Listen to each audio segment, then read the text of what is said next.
All right, so roll call. We have the Right Honorable Senators Zeke, Fusion, Chat, Bigley, Ozzy, and Derpy today. Present and voting. Excellent. Okay. All right, so we are swearing in our new senators as the first point on our docket today. So, can I have the Right Honorable Senator Zeke? Sorry, not Zeke. Fusion, come to the stand.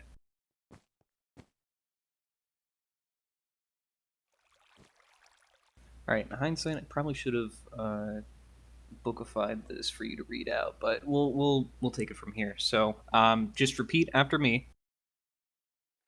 I, your name, I, Jack Clint Miller, do solemnly swear do solemnly swear that I will support and defend the Constitution that I will support and defend the Constitution of the Republic of Faru of the Republic of Faru against all enemies, foreign and domestic, against all enemies, foreign and domestic, that I will bear true faith that I will bear true faith and allegiance to the same, and allegiance to the same, that I take this obligation freely, that I take this obligation freely, without any mental reservation or purpose of evasion, without any mental reservation or purpose of evasion, and that I will well and faithfully and that I will well and faithfully discharge the duties of the office on which I am about to discharge the enter. duties of the office on which I am about to enter. Sorry, some of it's kind of a mouthful. So, all right, cool. Yeah, you are now a senator of Faru. So, yeah, you may be seated.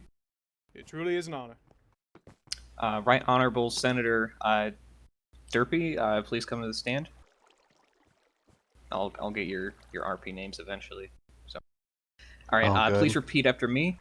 I, your name, I, Vistiana Vonaknevo, do solemnly swear do solemnly swear that I will support and defend that I will support and defend the Constitution of the Republic of Faru and defend the Constitution of the Republic of Faru against all enemies, foreign and domestic, against all enemies, foreign and domestic, that I will bear true faith and allegiance that I will bear true faith and allegiance to the same, to the same, that I take this obligation freely, that I take this obligation freely, without any mental reservation or purpose of evasion, without any mental reservation or purpose of evasion, and that I will well and faithfully discharge and that I will well and faithfully discharge the duties of the office on which I am about to enter. the duties of the office on which I am about to enter. All right, you are hereby a senator of the Republic of Faru. You may be seated. Thank you, Right Honorable Speaker. All right, so next up, we are going through with the dismissal of the Minister of Defense. Obviously, this is not a voting session, but this is just an announcement that the President would like to request the dismissal of the MOD, the Minister of Defense. One moment here.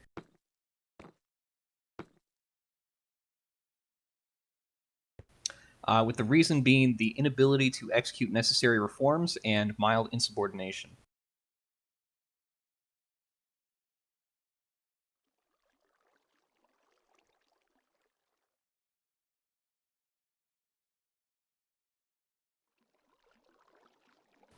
Okay. So moving on. Yes, Right Mr. Honorable. Honorable Speaker, could we maybe? I see that the president is present in the spectator area. May I request the president justify in his own words his request in front of the Senate? Yes, you may. President McHale, could you please come down to the stand? Yes, of course.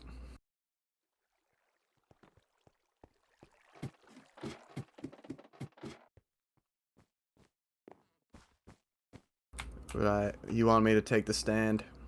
Yeah, you can just you're right Okay. here. Or it's Sorry, it's down here next to the axe of Faru. Of course. All right, gentlemen of the Senate, right honorable members.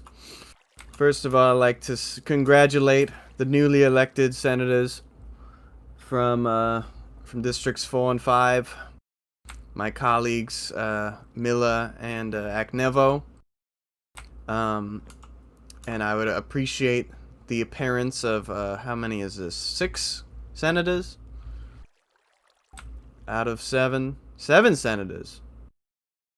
Brilliant. I only see 6. I only see 6 senators. Oh, I'm sorry. I did not. All right. Well, anyway, my decision is simple. Neiman has not really been on the server all that much. They have not been around the office. They did not do anything to reorganize the military, which is something that I believe everyone in this room can agree is in desperate need. And this does not mean that I want them ejected from the military. However, I think they would be better served as the chief of staff of the army, as that seems to be more of their wheelhouse.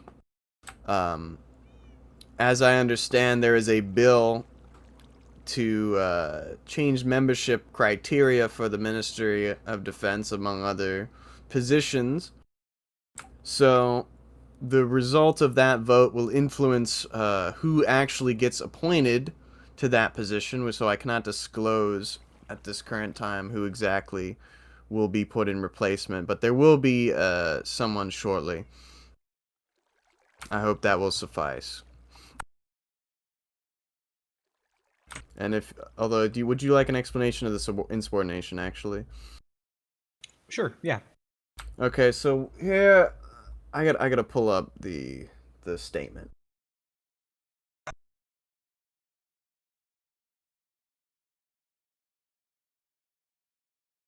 All right. So, on June 8th of 1920, I guess, the Minister of Defense issued the following statement. At everyone. Today, after the trial of quote-unquote Captain Shameless for their consistent, relentless murders, he fled the scene and hid within Fort Sac after he was granted asylum by Cossack forces. When our armed forces arrived to extradite him, we were met with bullets. And so I send this message to the McHale administration. If you truly care about the will of your citizens, if you truly care about the health of your people, then you will act, and you will act swiftly. The Cossacks are a recurring burden upon our national security. I demand that you, as president, respond adequately to their continuous and consistent disregard for our national law. And to put it simply, it's either the Cossacks go or your administration goes.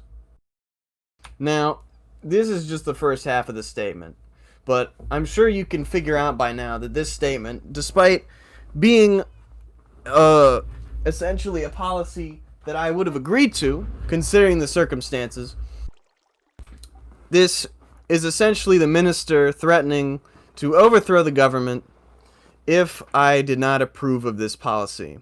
And considering that it was a policy I already agreed with, this is a very blatant power grab. And that is why I cannot stand to have them in that position. And in fact, now that I think about it, yeah, it is a little bit more. I mean, when I confronted them about it, they did back down. But it's something that it does trouble me, and in fact, it's why I've been considering doing away with just the position of general of the armies in peacetime in favor of a more decentralized command structure in order to prevent any one individual within the ministry or within the armed forces from having enough power to overthrow the democratic government. Hold on, Mr. President. Yeah. I think someone's trying to break into the parliament. So I guess moving forward, whoever forms the tax collection committee, please step forward to the stage to present your findings.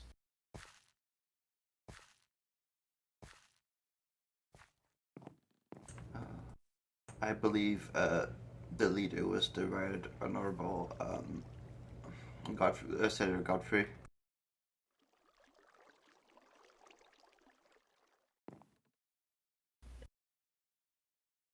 Please approach the stand.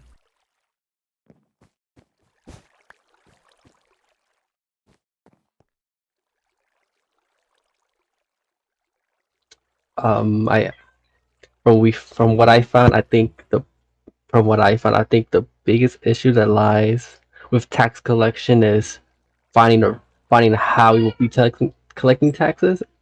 I say this because, well, from what I've seen and what I've read from other citizens, is that there's a lack of lira and even diamonds in the economy or what they hold.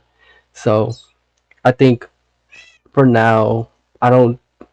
I would like for tax collection to happen soon, but if this is a big concern with the citizens with a lack of lira or diamonds, I don't see how tax collection can even occur.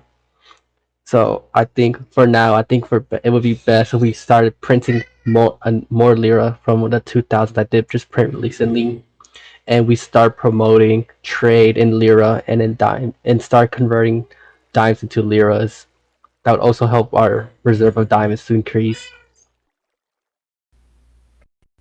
Thank you.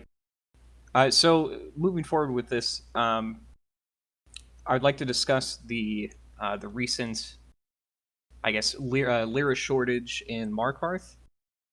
I'm under the impression that they never received any lira as part of our distribution program, and I would like to know if any other towns have received this distribution as promised. Mr. Venerable Speaker, may I take the stand? Yes, you may. I believe there never was a proper Lyra distribution program beyond the diamond to Lyra conversion program. So that might be why Markarth doesn't have any Lyra, as well as their general distrust of our paper currency, Mr. Honorable Speaker. So the point of printing the lira was some of it would go to the military, but the rest of it was supposed to go somewhere, not just sit in our bank, because I don't think we ever ran out of our original reserves, if I'm correct. Well, I would like to tell all the right honorable senators in this room that later today, me and the Minister of the Treasury will announce a new program that will aid the distribution of lira. However, I am keeping this for later. Excellent. All right, you may take your seat. Thank you. Right, our speaker, can I take the stand to put my input into this as well? Yes, you may.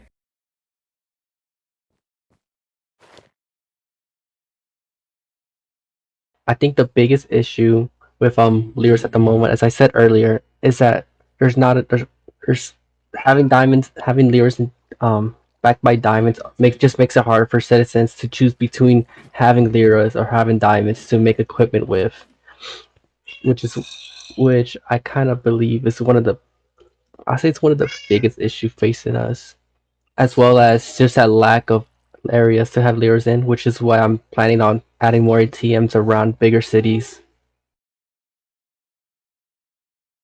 I can agree with that, but I think part of the issue is also that they don't have any liras to start with, and people that are unwilling to contribute the few diamonds that they are mining into the conversion to lira.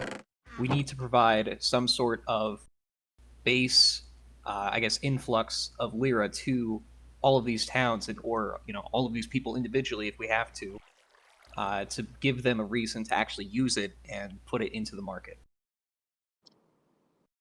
I agree with you, right, honorable speaker.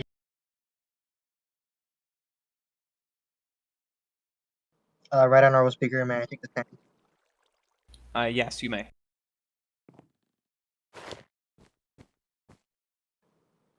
So I in the city where I come from, Liberty City, which is the home of the treasury for the denarius, which is the second legal tender. The way that we distributed it was per city. So I believe we distributed an amount of 24 denarii per city, and just left that up to the mayor to distribute. So I think a program like this would be useful. And as for the diamonds, I believe after the period of exchange expires, there's a act that makes it illegal to trade with diamonds. So I'm pretty sure that there will remain a clear connect between lira and diamonds, at least in the near future.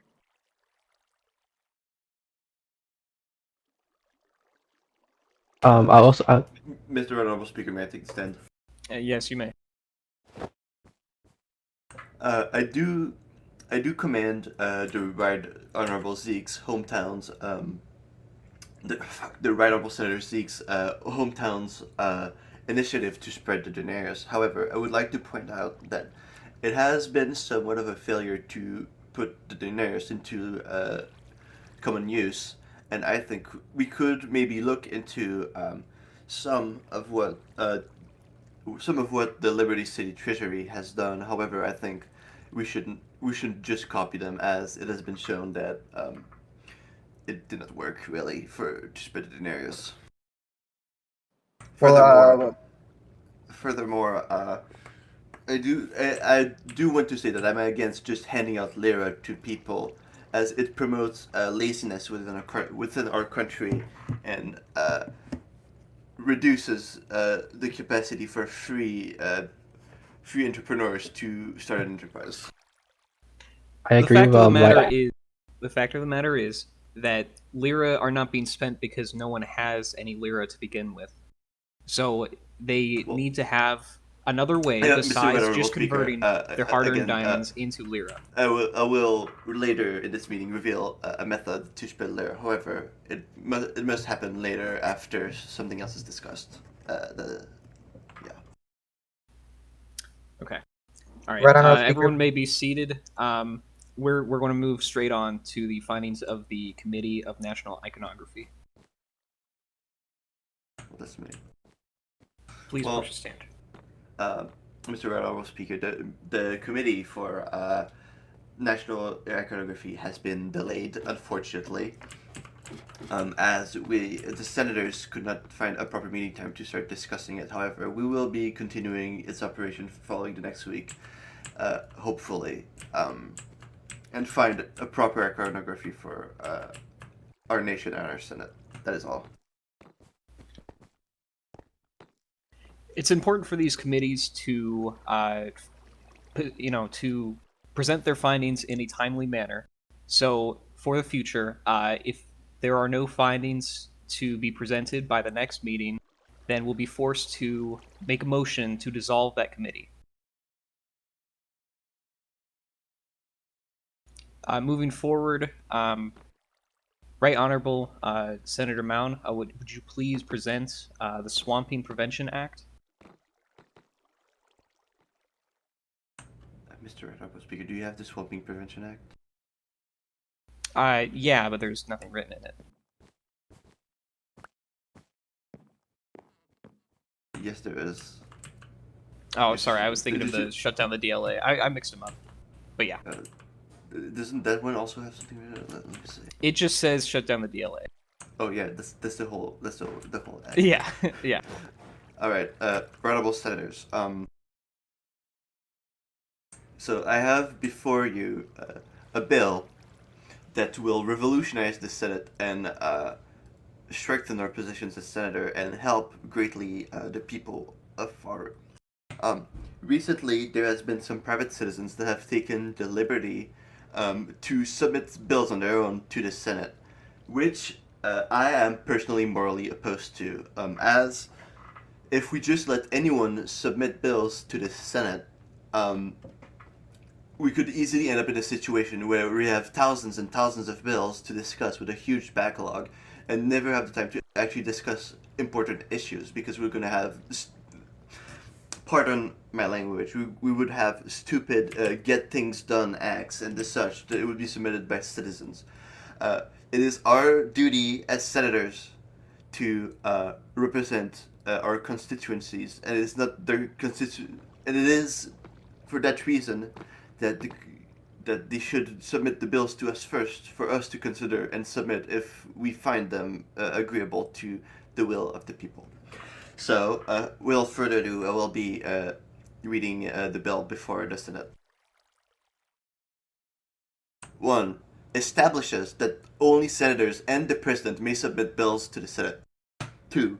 Affirms that it is the duty of a senator to represent their constituency.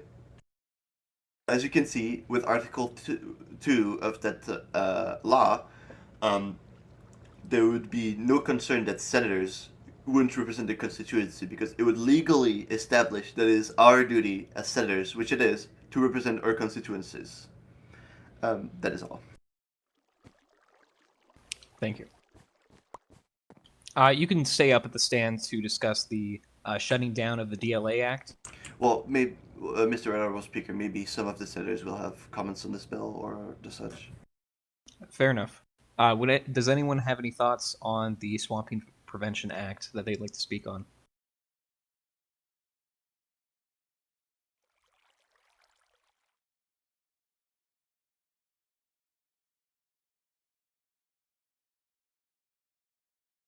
Going once, going twice, sold. All right, we're moving on to the shut down the DLA Act. Right Honorable Senator Mound, please approach the stand. Okay, I do not even need to read this bill. So, right honorable senators, the Department of Labor and Agriculture is an ancient law written by a now defunct senator to attempt and direct our economy towards a labor-based economy. However, it is of my belief, right honorable senators, that we need to stop this direction from being from being realized and steer our nation in a brand new direction that will grow our economy, give jobs to farms, and stop bums from flooding our streets. This vision, dear honorable senators, is a shopkeeper-based economy, which we will see actions soon enough to steer our nation towards this sort of economy. The first act of which is that I am happy to announce, Honorable Senator Godfrey, may you also come to the stand. I'm happy to announce that the Ministry of the Treasury will there out be issuing loans to prospective business owners so they can start a business and have funds to, one, hire laborers, and two, pay for their business and have some margins. And also, this policy that we are enacting as we speak is going to spread more lira into the economy and democratize the access of the currency without creating a huge deficit in our nation. And so that is why I think we need to repeal the Labor and Bread Act and steer our nation in this new direction and let go of flawed visions of the past. That is all.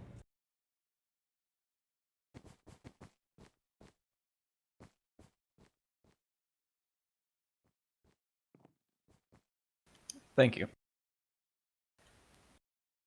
All right, moving forward. Does anyone have any thoughts on the shut down the DLA Act? Yes, I do. You're right, Speaker. Right, honorable speaker.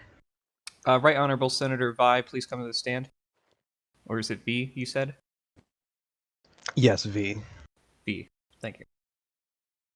It is my belief that the DLA seeks to empower the impoverished citizens, especially those who I represent over in the East, especially in Markarth and Novigrad. I believe that the DLA can bring jobs and money flowing in to the East and allow these people to actually get a living and get themselves pulled up out of poverty. Mr. Red Honorable Speaker, may I take the stand? Yes, you may. I was coming to the stand. It was Okay, all right, vulgar. all right. It was, Hold Who? on. Chat, please come to the stand. Zeke, please stand by. You'll be next. So, the right honorable senator V was saying that the Department of Labor and Agriculture would bring more jobs and more money into the East. However, I believe it would do the opposite.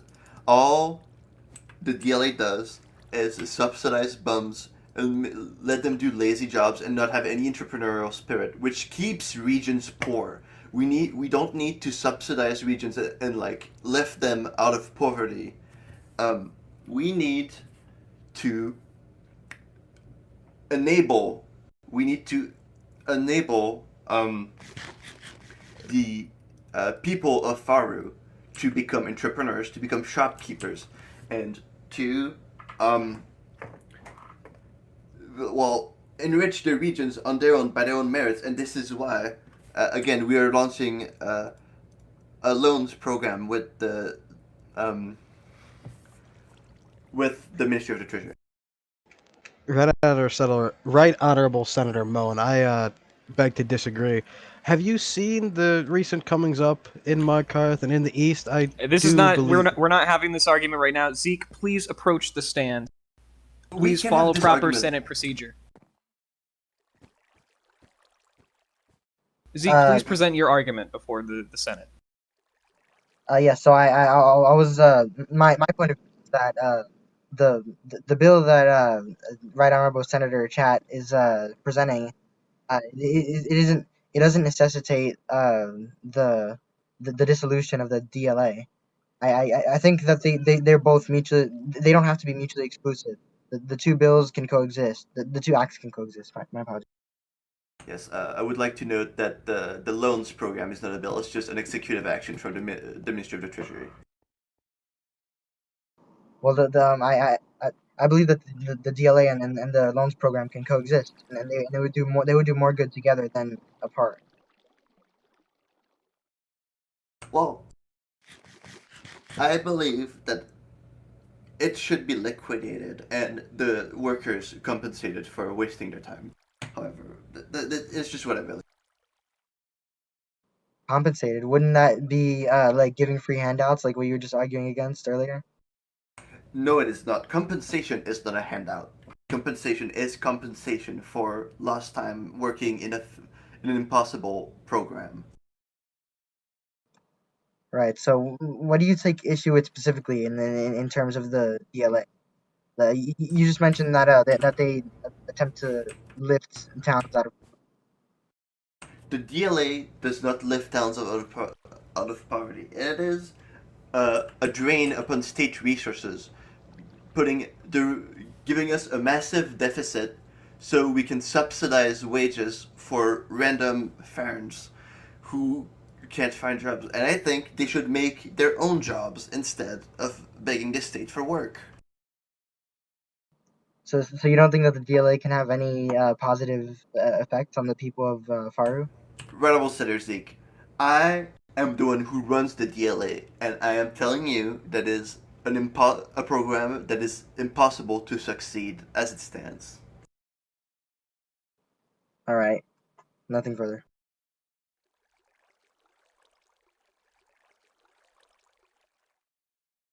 All right.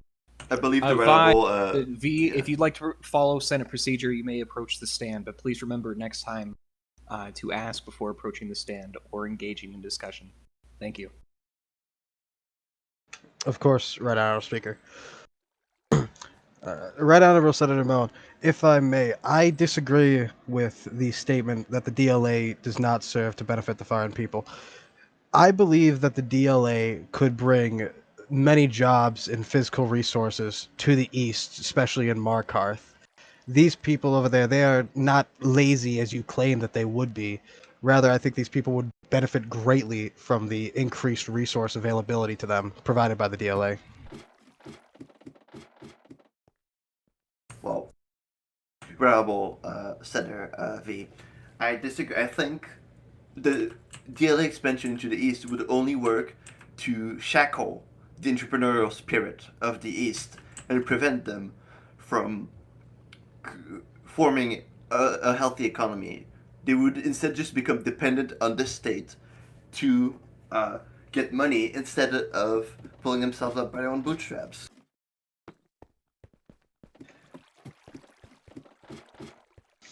If I may, I believe that they've already been pulling themselves up by their own bootstraps with the resources that they have. However, they are still clearly struggling. And by providing them with the resources and jobs provided by the DLA, they would be able to pull themselves up further. These people are not exactly entrepreneurs, as you like to say. These are working class folks who need working class help. Well, is it the fault of the government that some people are bums and some people are entrepreneurs? Actually not, Honorable Senators. I say that it is not our responsibility to uplift those who refuse to work and refuse to get their money up. I believe it is the Honorable Senator responsibility Moan, of Are it is the you calling responsibility all of the Easterners bums, the working class bums? I am calling all Farns that are bums. I'm calling all of them bums. There's many Farns that are looking to start a business and contribute to the economy instead of draining the state's coffers, and those people deserve a place in our society. And this is why I say we need to shut down the DLA and stop leeches from draining our treasury. Are they draining the treasury if they're actually contributing to foreign society? Because as far as I've been told, all of these McCarthys over in the East, they are building, as of right now, a city that can rival Urbis come a couple weeks. Provided Well, more resources by the DLA, they could build something greater than Farah could ever imagine. However, you are inhibiting their development right now by keeping these resources and jobs from them. well, if they are so great and so hardworking, which I believe they may be, I do believe they may be, then it would not be hard for them to get some entrepreneurial spirit and actually create a healthy economy within their region. And what if these people aren't entrepreneurs but are workers? There's a difference. Well, then they're bums. Not everyone can be an entrepreneur in your great vision of a foreign entrepreneurial society. Well, obviously Some not. people must be are workers. going to be.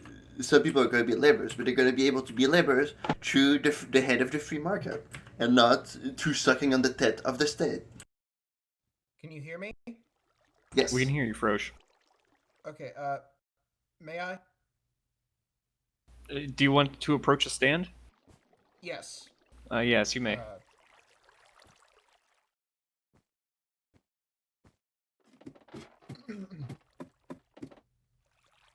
Right Honorable Senator Mayon, is it? Do you live in Markarth? Honorable Senator Froge, no, I do not. Do you, just a second, please. Do you understand how exactly they built all of that in Markarth? Through hard work, Mr. Honorable Senator. Hard collective work. Right Honorable Mayon. Well, maybe if they stopped being communist collectivists, they could have an actual economy instead of all being well, instead of being bums who can't make a single lira. Here in Urbis, we pulled ourselves by our own bootstraps through the power of the free market and through the power of enterprise and the power of liberalism. We built this great city on our own without the need of support from the state. And we made our own money without the need for support of the state. We dug our diamonds from the cold ground and we turned them into fair liras through fair work. Please maintain order.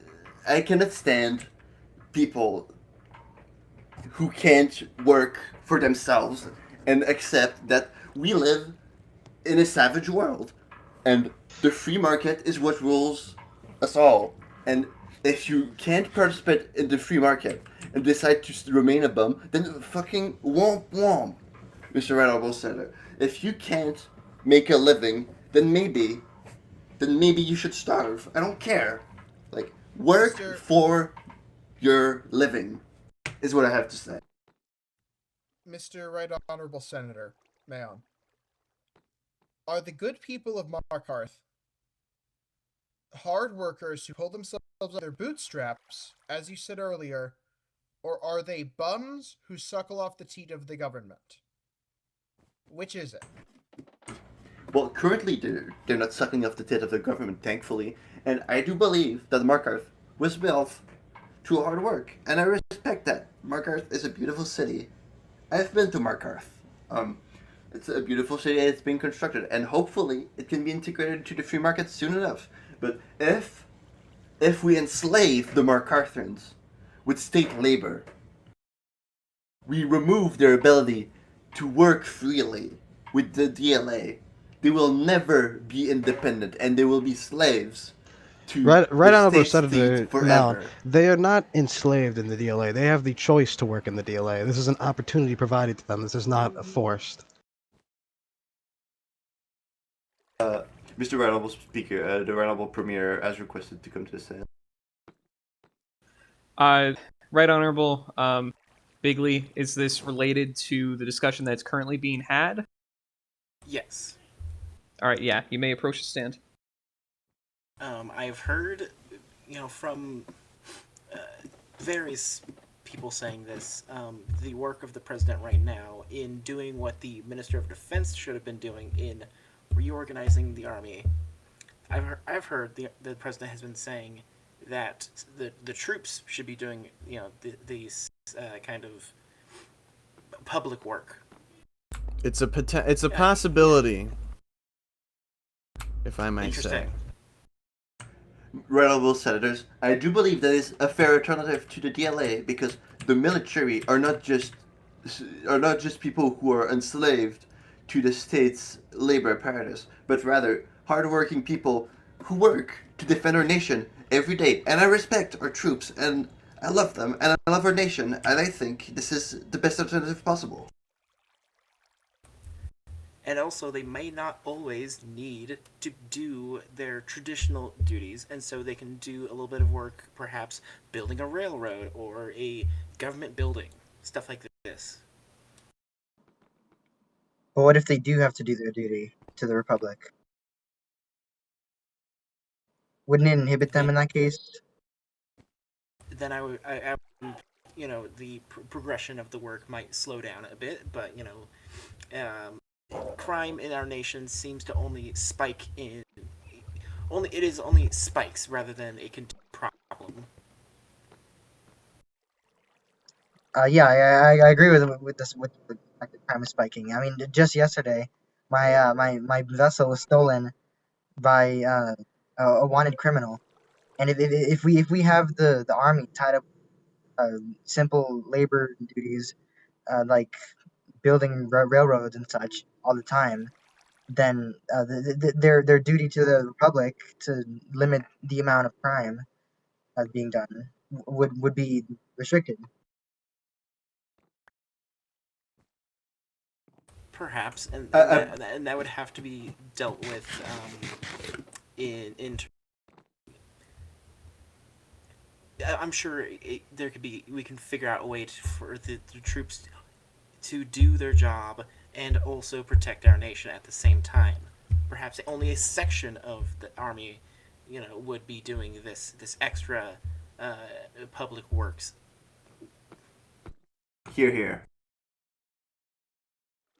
I want to back up the Right Honorable Premier on this. I believe that doing law enforcement and doing public service are not mutually exclusive things. You can just pause doing public service to do your duty as a serviceman. And furthermore, our army is expanding as we speak. And there will be many, many servicemen, and many of them will be able to do many tasks at once. So I do believe that this is a fair compromise to our great issue, my Right Honorable Senators.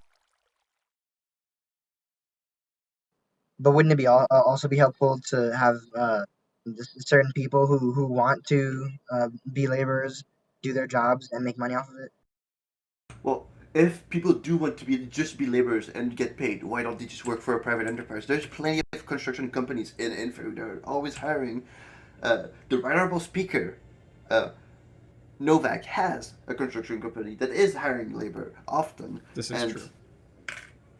But what if want to people labor- don't want to work for a big company, big business? Well, there's what if they small wish to there's work freely? small businesses hiring as well. There's a Southern Coal, there's a Southern Charcoal company that's also hiring people.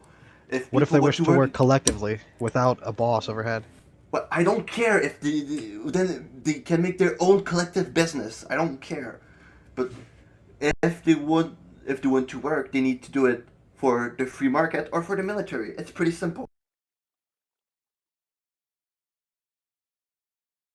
I'm curious. What exactly would be the difference between the DLA and what sounds like some kind of army labor corps? Well, the difference is that the DLA is communist slavery, and the army is a patriotic endeavor that serves our nation well. The army would be doing an additional thing rather than the common workers being distracted from their potential ability to add to the free market. May I testify on this topic, since I am the one in charge of organizing all this stuff for the army? Right Honorable Speaker, may I humbly invite the President of the Republic to the table? Yes, you may. Mr. President, please come down to the stand. And just to be clear, the stand is down there with the axe of Farun, not up here. Yes, it's the table. Yeah, I you. understand. All right. Right Honorable Senators, Mr. Speaker. When I took up the job of reorganizing the army, I don't simply want this organization to be a fighting force, because as much as that is necessary, it is also a time of peace currently. And I believe that the people who take part in these armed services, who are being paid a stipend, or at least we are hoping to pay them. We, of course, need to make sure that is within the budget. Should have another route of service in the interim between armed conflicts. So, whatever you choose to do with the DLA, it will be the army will be at the disposal of the government if it wishes to assign work projects to them instead of to any private or government firm. That is all. Thank you, Mr. President. Thank you. This is good to hear. Does anyone else have anything to discuss on this act? I don't believe so, Mr. Right Honorable Speaker. All right. I think I've you. already made my case. Thank you. You may all be seated. Moving on to a very topical bill based on what just happened with a terrorist attack on the Parliament building. I'd like to introduce the Watch the Skies Act for the Right Honorable Senators to consider. The Watch the Skies Act is as follows. It is a law for the establishment of a national air force, along with the construction of a great aerostatic.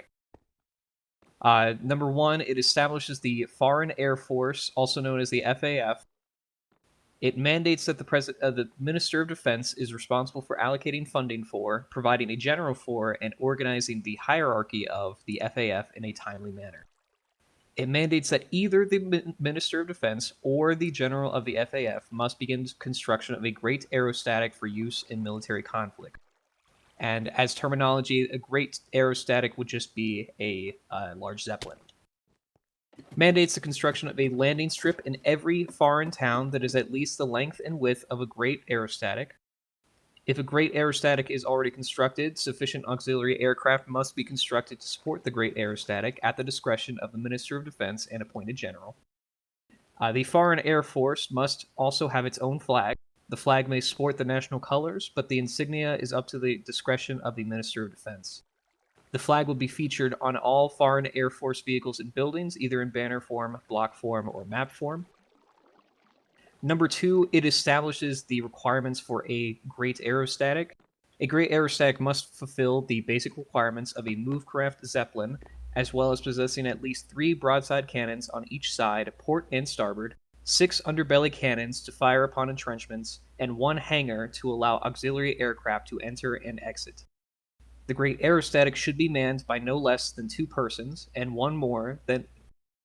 no more than 1 plus the amount of cannons present on the vessel. Persons on the great aerostatic that are flying any auxiliary aircraft do not count towards this limit. And lastly, the first great aerostatic constructed must be named in Chaton's honor. We are now looking at discussion over this bill, if anyone would like to discuss it.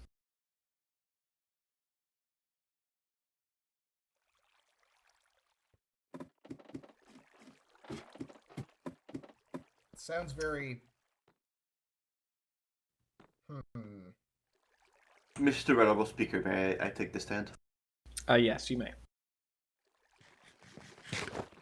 I do believe, Venerable Senators, that we need an Air Force. However, what I do not believe, Venerable Senators, is imposing such bureaucracy upon our air and armed forces and such strict requirements for our equipment. I think it is best to leave the government and its branches free to act upon their policy and desire as they wish. And so this is why I am still unsure about this act. I'm not saying I am against it, right, Honorable Senators. However, I'm not yet convinced to vote aye on this. That is all. Honorable Speaker, can I take the stand as well? Yes, you may. I think at this moment, the Air Force being independent by itself is not necessary at the moment. As for now, clearly we have no airship. So I believe that for now we should just make the Air Force just a part of the Army, and then in future developments we can see if we can make it into its own independent department. For a clarification on this bill, this does not grant the independence of a national air force apart from the current military that we have. It just decrees standards that the Air Force, if created, would follow, and obviously parts of this bill are subject to changes. Okay, I was just trying to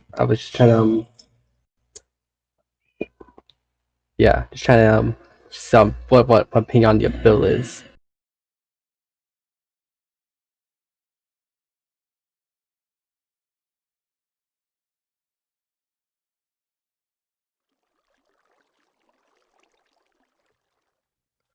Right Honorable, Mr. Right Honorable Speaker? Yeah, you may approach the stand. Thank you.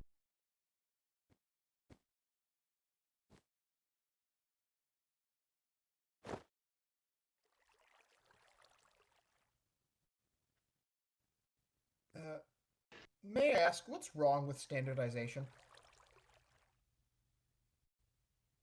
I believe...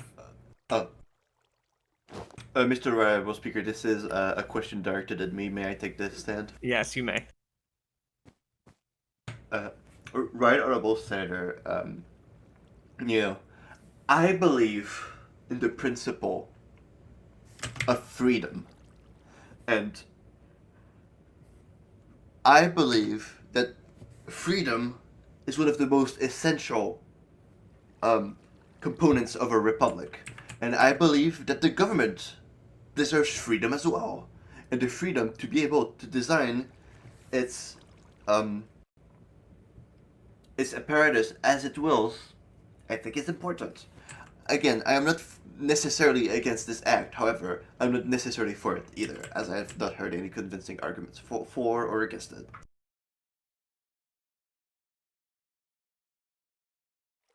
If I may make an argument in favor of this act, I think it is important for military to have at least some form of standardization, not to be confused with mountains and mountains of bureaucracy that they have to follow through to get things done.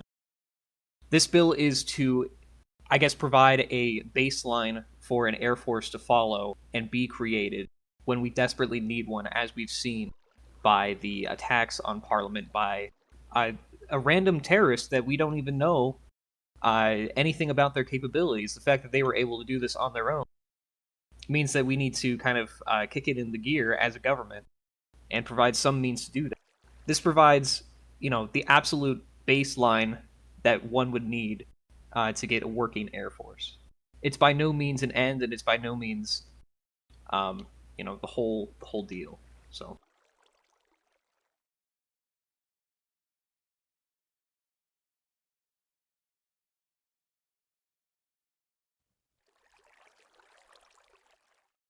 Okay. Well, I think that is all I have to say about this act, Mr. Honorable Speaker. I will be taking back my seat. Thank you.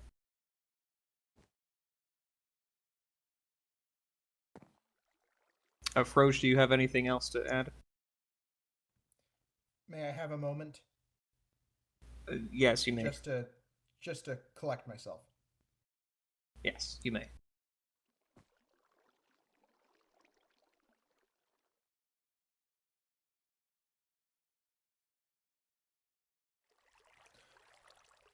Why should the Army be able to act with autonomy? Excuse me, Mr. Red Does that not invite a coup?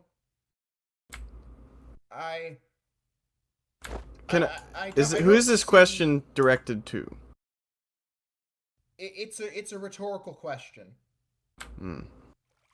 We'll treat it as such. Mr. Honorable Speaker. Please do not interrupt me. Sorry, Mount. Please, denied. Please cede.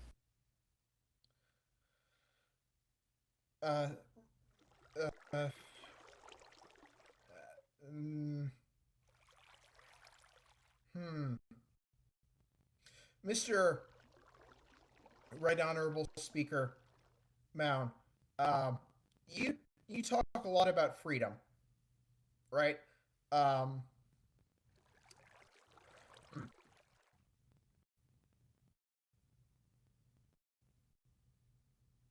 What?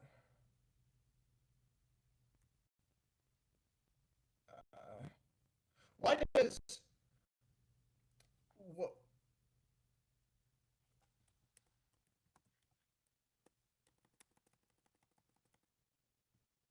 Yes, I'm just tired. I'm sorry. That's not a problem. If you'd like, we can table this for another time, or we can push this towards the free slot at the end of the meeting, if that works better for you. Thank you. All right.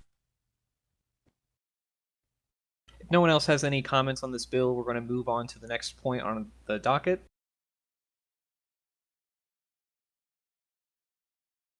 All right, excellent.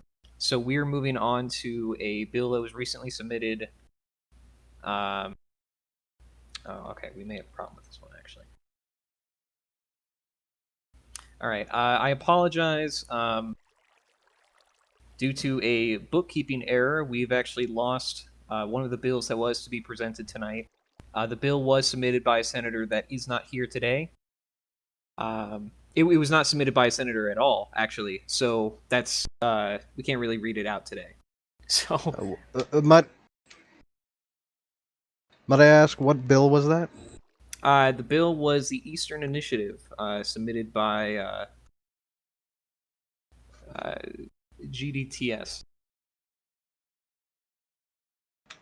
Thank you, Right Honorable Senator. Speaker, sorry. All right, moving on. We're going to be discussing the Anti-Intermingling Act, submitted by the same person. and it reads as follows. The Anti-Intermingling Act of 1921, written by R. Usmanev of Urbis City. The bill declares, it formally declares that a senator or premier or speaker may not also hold the office of president at the same time. It formally declares that a minister of the interior or minister of defense may not hold the office of senator or premier or speaker at the same time. It formally declares other ministries as able to be held by a senator or premier or speaker unless otherwise stated in the declaration of the ministry. It also formally prevents all military officers from holding the positions of senator or premier or speaker. And the last point decides to remain seized of the matter. Mr. Right Honorable Speaker, may I take the stand? Yes, you may. This bill, Right Honorable Senators, goes against our rights as representatives of the people. I may have a distaste for socialists such as the Right Honorable V, which I still respect, which is why I think that we should disallow such people from being in the Senate. If this act was to pass the Senate, it would expose two of the senators within the Senate, and I find that preposterous and against the very notion of democracy. Furthermore, it is also within our right as senators to participate in the government beyond just our senatorial duties. The Senate meets only once a week, and so what do we do with all that free time? We should be allowed to hold other offices, and maybe that office is the fucking president, maybe it's the premier, maybe it's being a minister. So I believe that this act would strangle our government and impede unto our liberty and freedom as senators. And I would like to invite all the other senators to voice their concerns as well, because this is important. This is democracy, and this is our freedom. Right Honorable Speaker, I'd like to come up to the stand to speak on this. Yes, you may. I, for one, would like to co-opt what Right Honorable Senator Mowen is saying here, and I believe that it is part of the democratic process to allow fellow senators, fellow presidents, to also serve as ministers, premiers, and speakers of the assembly. That's all I have to say. May I come to the stand? Yes, you may. I believe it would be quite too much power for a single person to hold if someone were to be both the premier and the president. Someone who is in the Senate hall, able to dissolve the Senate. That's dangerous. That's dangerous. And also, these most crucial ministries, should have dedicated focus on them. These being the Ministry of the Interior and the Ministry of Defense. And so I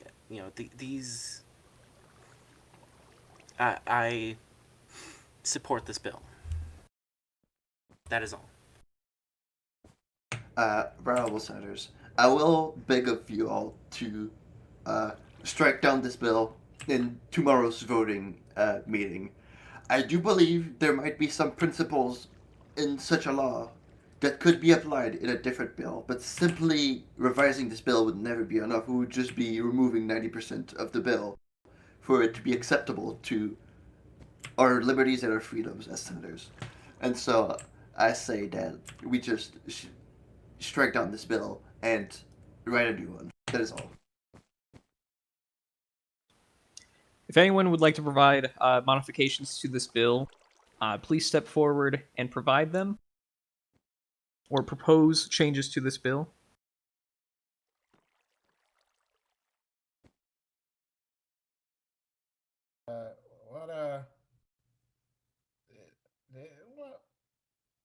What exactly are the terms? All right, I will repeat the terms of the Anti-Intermingling Act of 1921. The first point formally declares that a senator or premier or speaker may not hold the office of president at the same time.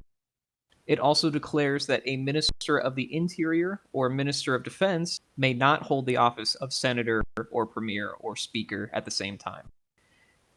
However, all other ministries can be held by a Senator or Premier Speaker unless otherwise stated in the declaration of the ministry, and all military officers are not would not be able to hold the positions of Senator or Premier or Speaker.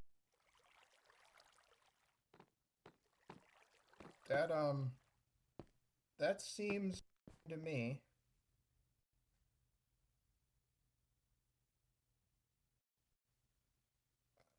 Excuse me.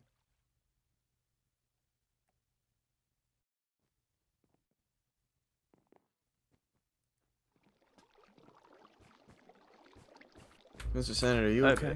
Senator? Senator. Do we need the fucking ambulance in here?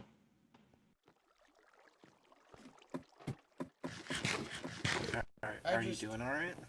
I need a moment. Okay, Senator. Is everything okay, dude?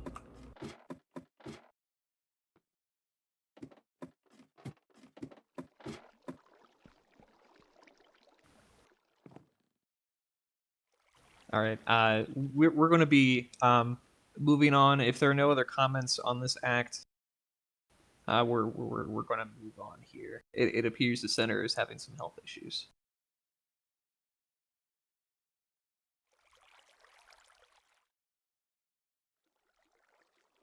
Okay.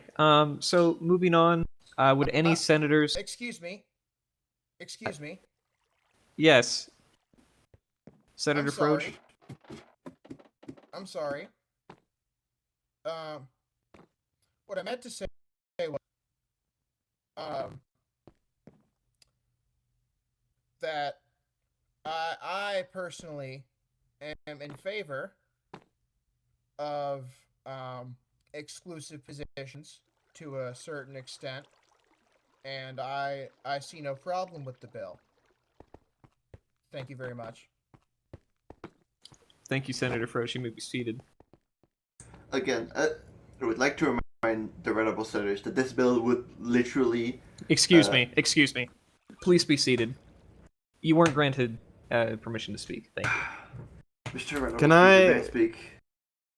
Motion denied. We're going to be moving on to the appointment of any necessary committees. If any senators have any committees that they would like to appoint, please step forward. Somebody should form the Armed Forces Committee. Yeah, I was thinking of an Air Force one. I wasn't sure. I'd like to come forward to I think form just a the committee. armed forces in general. Yes, you. Please go ahead. I'd like to form the Armed Forces Committee to help relegate funding and resources to the armed forces whenever it is required. Is there anyone you have in mind to head this committee? Right Honorable Senator Miller. All right, Right Honorable Senator Miller, do you accept this role in a possible committee for the armed forces? I do accept this role. All right, so we're going to add that to the docket here for voting in the next session to form this committee. And if you'd like, I guess you can take, you can see who else would like to be on this committee if you don't intend it to be a one-person committee. I'm mostly intended to be a one-person committee. However, if anyone would like to assist with the committee, they're welcome to come forward. Right Honorable Speaker, may I come forward? Yes, you may, Zeke. Yeah, so I believe that I would be a valuable member of this committee because I currently have several naval contracts with Liberty City. So I believe that my position as CEO of the North Quintilia Trading Company would be helpful towards relegating funds to the Army. All right, excellent. Mr. Honorable Speaker, may I nominate someone to join the committee? Yes, you may.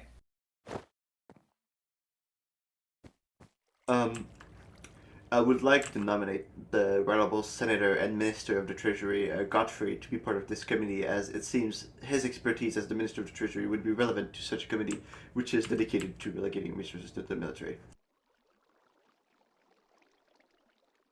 Senator Vi, do you accept this nomination of a candidate to this committee? I accept this nomination to the committee. Both nominations as well. All right, excellent. And if that is all, you may be seated. That is all. Are there any other committees that any senators would like to put forward?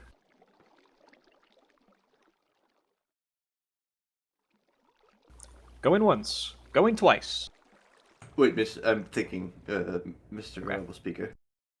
I was gonna say justice, but I think we can consolidate as the Armed Forces Committee.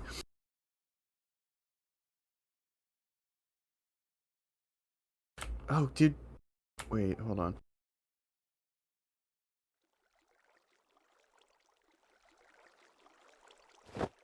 Actually, Mr. Honorable Speaker, I have an idea for a committee. Yes, you may come to the stand. With the controversy surrounding the Anti-Intermingling Act, I think it would be good to have a committee on the separation of powers of the government to investigate if anything should be done or can be done to separate the powers in a way that is agreeable to the liberties of the Senate and the liberties of the people.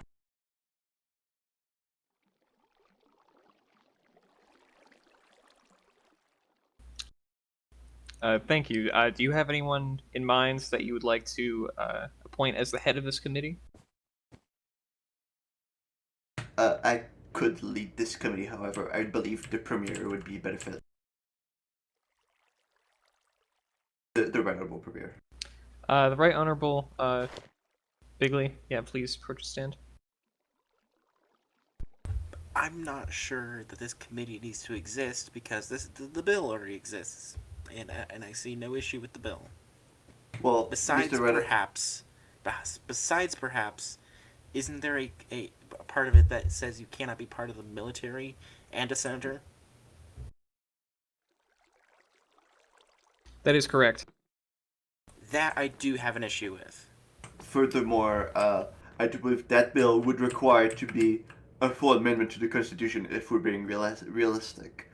And, honorable senators, I do believe an amendment should have a committee reviewing it before it is being submitted to the Senate. And I hope the Right Honorable Premier could agree to that, really. Your view is noted. Perhaps.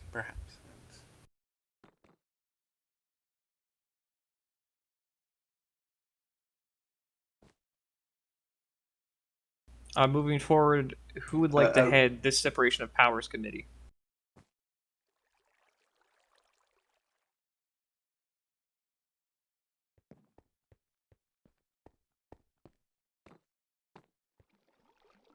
Mr. Right Honorable Speaker, I could lead the committee if needed.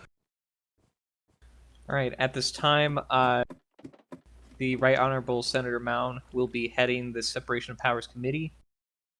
Would anyone like to volunteer to assist on this committee?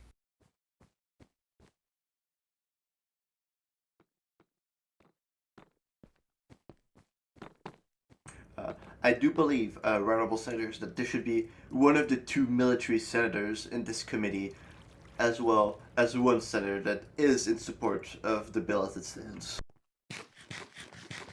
as to make the committee fair. I could perhaps join them. I'm fine with being on the committee. All right. Sorry, who was the last person that said they'd like to be on the The Honorable V. All right, thank you. Mr. Speaker? Yes, Senator Frosch. May I come to the stand? Yes, you may.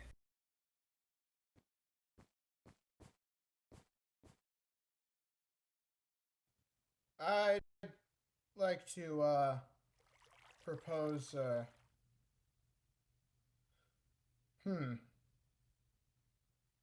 I'd like to propose a committee for Cossack affairs. Senator Frosch? Yes. Are you sure about that, Senator Frosch? Well, yeah, I'm sure they're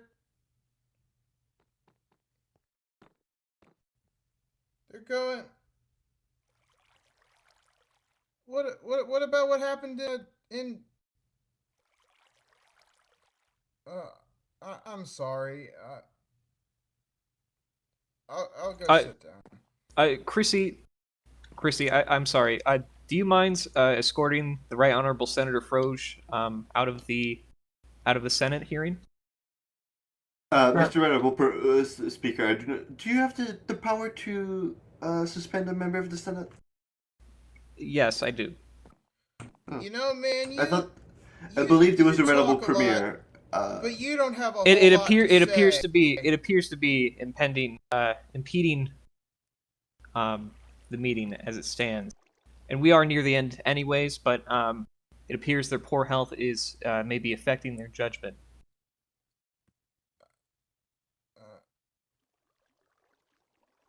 Let's go, old man. Whoa, that's a little disrespectful. Alright, let's go.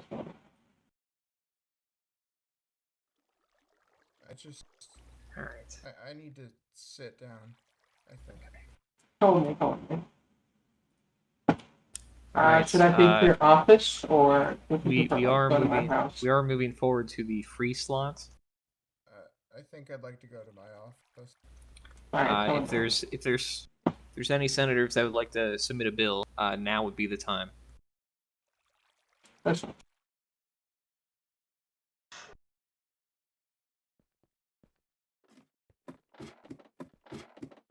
I'd like to make a request to submit a bill. Yes, you may. Please approach a stand. Please don't run. You're gonna faint. All right. So the bill I would like to submit is the Marshals Act, which was drafted up by President McHale. This would be a bill to create new regions for the purpose of law enforcement all over Faru. If I may, I'm going to cite the sections of it. Please read the whole bill.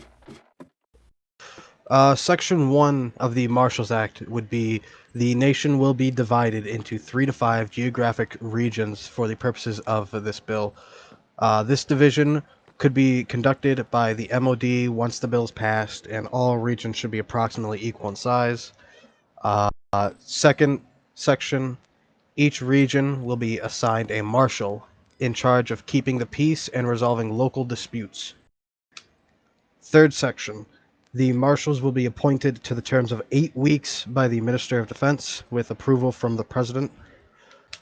Section 4, marshals may be dismissed from their post by the President or the Minister of Defense at any time. Section 5, if passed, the marshals appointed prior to the July presidential election will serve until a week following that election. Marshals appointed by the government following the election will serve the full term. Section 6, the terms of the marshals can be renewed indefinitely. Section 7, individuals convicted of crimes will not be eligible for marshal. Section 8, the marshal has the ability to deputize citizens to assist in law enforcement. And lastly, Section 9, marshals may officially request the government declare a regional state of emergency in the case of the collapse of order. All right. Thank you, Right Honorable Senator V. Would anyone like to discuss this bill? And also, can you pass me a copy of that? Yeah, like. Yeah, you can just submit it to me directly. Oh, yeah, no, that was a different bill. That works. I got you. Thanks.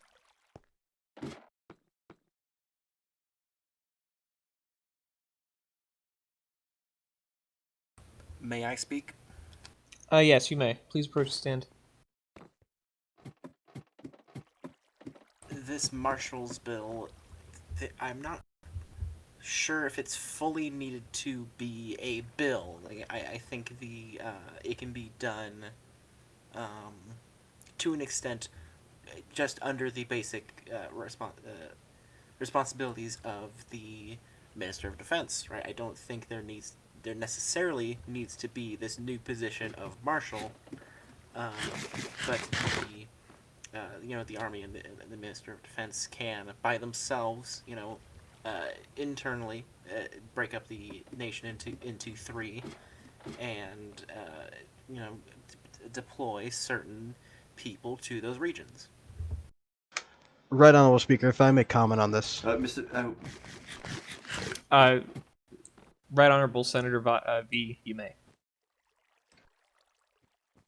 The purpose of the bill is not to divide the nation, but more so to create administrative districts to ease the strain on the MOD.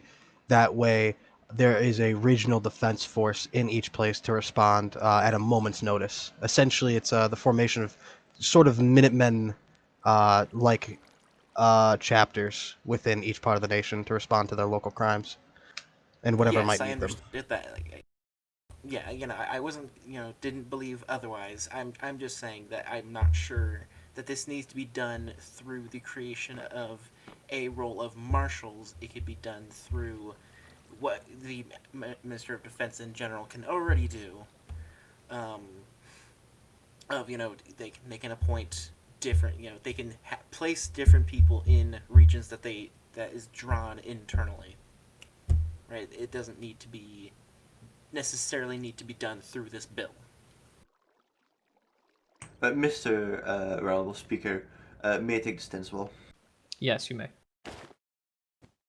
I believe that not everything specified in this bill is required, right, Honorable Speaker, Senators. However, I do think some parts of it are needed to be legislated in order to give such marshals, the powers they require to do their job as law enforcement, such as the power to declare an emergency within a specific district or a region or whatever. And so I do believe that this part is necessary to be legislated and put into law. Of course, the districts simply serve as a transparency with the public so that they're aware of the responding task force and what region they are in and who will respond, of course. If I It may, also once, Right once now, you guys are I done invite the speaking, President to speak. You may invite the President to speak.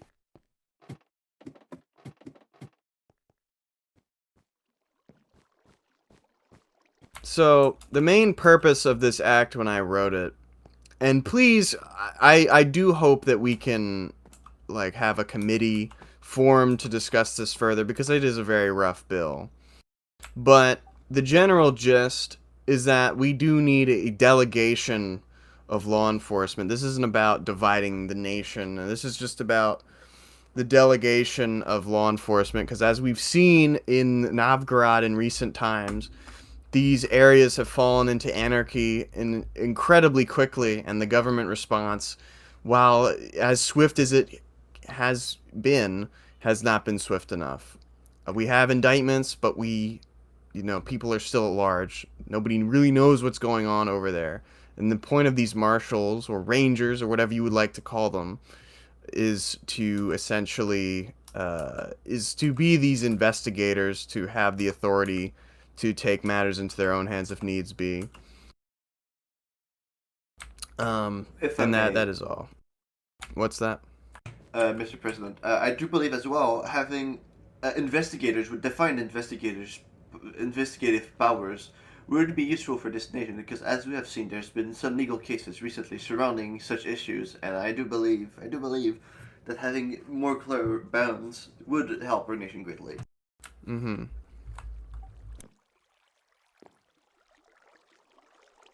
Yes, I agree.